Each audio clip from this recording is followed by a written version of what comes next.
עד שהוא מקבל את האישור. בשנה הבאה עתיד להיפתח כנראה במרכז הארץ בית ספר חדש שיקבל אליו רק ילדים שסובלים מהפרעות קשב וריכוז, או כמו שהם מכונים שם, ילדי פלפל.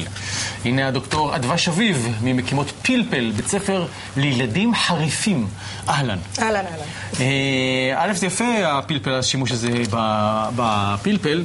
למה יש צורך לשים את כל הילדים האלה במקום אחד ולא להרבב אותם באוכלוסייה הכללית? שאלה מעולה, כי באמת הגישה של משרד החינוך היום היא להכניס את כולם לאותה מסגרת, וזה מה שקורה.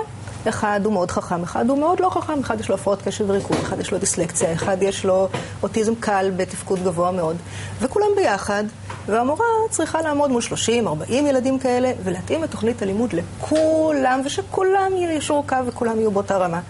מפתיע מאוד שזה לא הולך, באמת שזה לא מפתיע בכלל, וזה באמת לא הולך. ילדי הקשב וריכוז, שכן יש להם יכולת גבוהה, אלה שלא מעוניינים רק להוציא בגרות, אלא הם יכולים להגיע לשמיים. יש להם הרבה פעמים גם יצירתיות גבוהה, הרבה פעמים יש גם קורלציה עם אינטליגנציה גבוהה במיוחד. הם לא מוצאים את עצמם בשום מקום. מצד אחד אין שום התייחסות ליכולת הגבוהה, מצד שני גם אין שום מענה ליכולות שלהם. עכשיו, משרד החינוך והרשויות קצת מתכחשים לבעיה, שזה באמת עניין שאולי אני תמימה, אבל זה לא מובן לי. טוענים שיש, אפשר לקבל שעה עם מורה מתקנת, שעה עם קצת עזרה פה, קצת סיוע שם, שזה נורא נחמד. מה שאת מציעה זה פשוט בית ספר לחינוך מיוחד. זה לא בית ספר לחינוך מיוחד בכלל.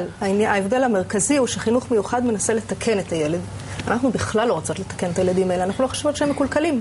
הם לא מקולקלים. אנחנו אגב, זו אני וקרול מימון שהיא חשותתי. אז איך ייראה אם כך בית ספר לילדים עם הפרעת קשב? הפוך לגמרי. שהייתי מאוד מעוניין לחזור להיות ילד וללמוד בו כחוויה מתקנת. גם אני, מזה זה התחיל, וזה מה שהתחלתי לומר ששותפתי, שהתחלנו מזה שכל אחת מאיתנו גם בעצמה, ADHD, וגם אימא לילדים כאלה, וראינו שזה לא ככה. כל הורה חושב שהוא לבד, אבל הצורך הוא אדיר. יש קבוצה אדירה של ילדים, והתחלנו לחשוב מה בעצם הם צריכים, מה כל כך הכרחי במבנה הנוכחי של הכיתה שמפריע לילדים שלנו.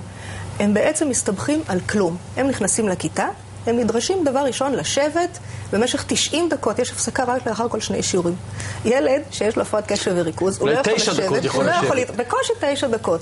הוא גם לא יכול לשבת בשקט. זה מפריע לו ושם מפריע לו, והוא שומע את ההוא, והוא שומע את זה, וזה בצייץ ואני לא יודעת מה. ומה הפתרון שאתם תתנו? אנחנו קודם כל לא דורשות לשבת.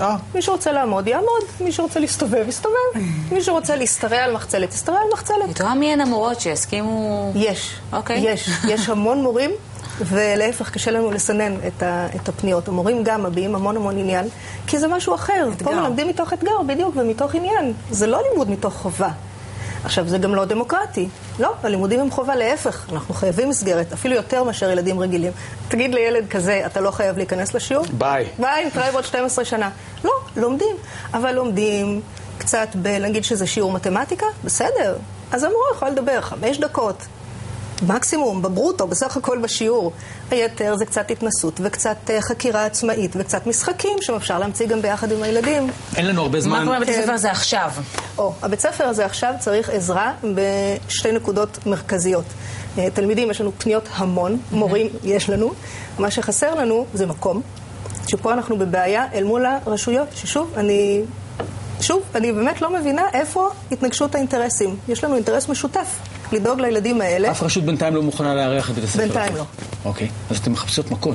כן. ומה עוד? מחפשות מקום דחוף, ובנוסף, מאחר שאין כרגע עדיין אישור של משרד החינוך, וזה תהליך שלוקח זמן, גם אין כסף. זאת אומרת שהילדים יצטרכו, למעשה ההורים יצטרכו לשלם את כל ההוצאות, וזה הרבה מאוד כסף. זה בית ספר פרטי מלכתחילה, נכון? זה בית ספר פרטי ממש כרגע, כן? כל עוד אין שום תמיכה של משרד החינוך. וזה לא הוגן, זה פשוט לא הוגן, שילדים שאין להם כסף לא יוכלו להיכנס לפלפל. אז אתם מחפשים תורמים למלגות? אז אנחנו מחפשים גם תורמים למלגות, כן, שזה מאוד שיהיה בהצלחה רבה. תודה רבה. תודה שבאת. תודה רבה.